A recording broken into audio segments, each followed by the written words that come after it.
सलाम इंडिया। मैं हूं आपके साथ माजिद अंसारी और आप देख रहे हैं खबरिस्तान टाइम्स। आज हम बात करने जा रहे हैं ओवैसी के बहाने बीजेपी का मास्टर स्ट्रोक की। अब आप सोच रहे हैं भैया चक्कर क्या है, आखिर ओवैसी पर हमला हुआ तो इसका मास्टर स्ट्रोक बीजेपी का कैसे हो गया। तो दरअसल आप सभी जानते हैं कि चुनावी माहौल में सारा जो खेल होता है वो वोट बैंक का होता है। अब पश्चिमी उत्तर प्रदेश पे पहले चरण का मतदान होने जा रहा है। 11 जिलों की 58 सीटों पर मतदान होंगे 10 फरवरी को। अब जानते हैं कि यहाँ पर किसानों का बड़ा आंदोलन हुआ था, बहुत सारे किसान मारे भी गए, किसान काफी नाराज भी हैं। हालांकि मोदी सरकार ने जो कृषि कानून था उसे वापस तो ले लिया, सोचा कि किसान शांत हो जाएंगे, लेकिन ऐसा हुआ नहीं। किसान अभी भी नाराज होते हुए नजर आ रहे हैं। अब मैं आपको थोड़ा सा 2017 में लेकर चलता हूँ। आप जानते हैं कि 2017 से पहले 2013 में यहाँ पर मुजफ्फरनगर में दंगे हुए थे, जिसकी वजह से एक बड़ा ध्रुवीकरण हो चुका था 2017 तक, यानी कि दो समुदाय में काफी खाई हो मच गई थी। और जिसके बाद जब चुनाव हुआ था उसका सीधा जो फायदा हुआ था वो बीजेपी को हुआ था। अब आप इसका अंदाजा इस बात से लगा सकते हैं कि यहाँ की जो 11 जिलों की 58 सीटों पर मतदान होने जा रहे हैं, इसमें से 54 सीटों पर बीजेपी का कब्जा है।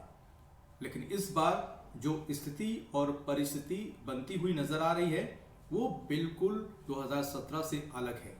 किसान नाराज हैं।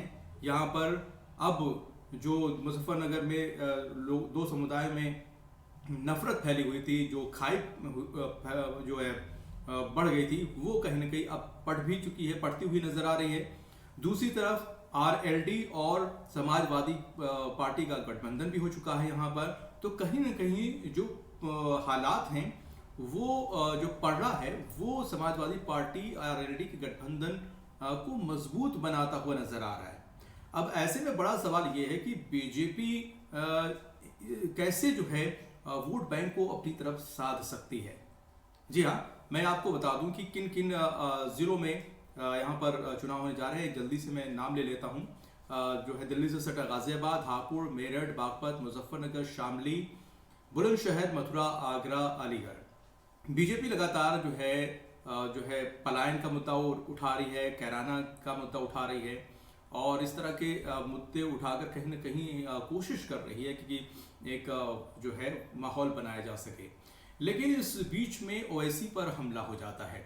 अब ये तो नहीं कहेंगे कि किसी को जिम्मेदार नहीं ठहराया जा सकता कि ये हमला किसने कराया है, लेकिन जिन लोगों ने हमला किया उन जो अपराधी हैं, जो आरोपी हैं, उनका जो संबंध है, कुछ तस्वीरें हैं वो बीजेपी के बड़े नेताओं के साथ नजर आई है, आप सभी ने देखा है।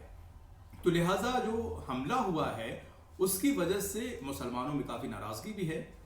आप जानते हैं कि पश्चिमी उत्तर प्रदेश में मुसलमानों की एक बड़ी आबादी है और कहीं ना कहीं मुसलमानों का वोट एक तरफ जहां भी पलटा, समझ लीजिए कि जीत उसकी पक्की है।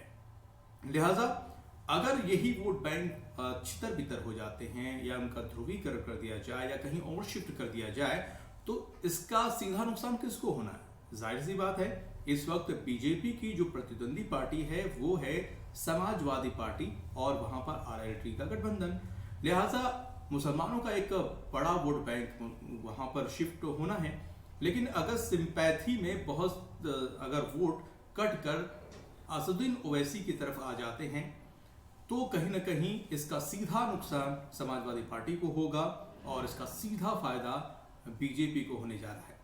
बीजेपी को हो सकता है इसका। तो अब ये कहीं ना कहीं वोट बैंक का जो खेल है वो बिल्कुल साफ तौर पे आप समझ सकते हैं। सिचुएशन मैंने आपको पूरा बता दिया है। लिहाजा हालांकि जब वोट पड़ेंगे, मतदान हो जाएगा, जब नतीजे सामने आ जाएंगे तभी समझ में पूरी तरह से साफ हो जाएगा कि आखिर ओवैसी के बहाने जो बीजेपी का मास्टर स्ट्रोक है क्या कामयाब हुआ, सही साबित हुआ या फिर ये हवा हवाई रहा। फिलहाल इतना ही, मुझे दीजिए इजाजत। जय हिंद।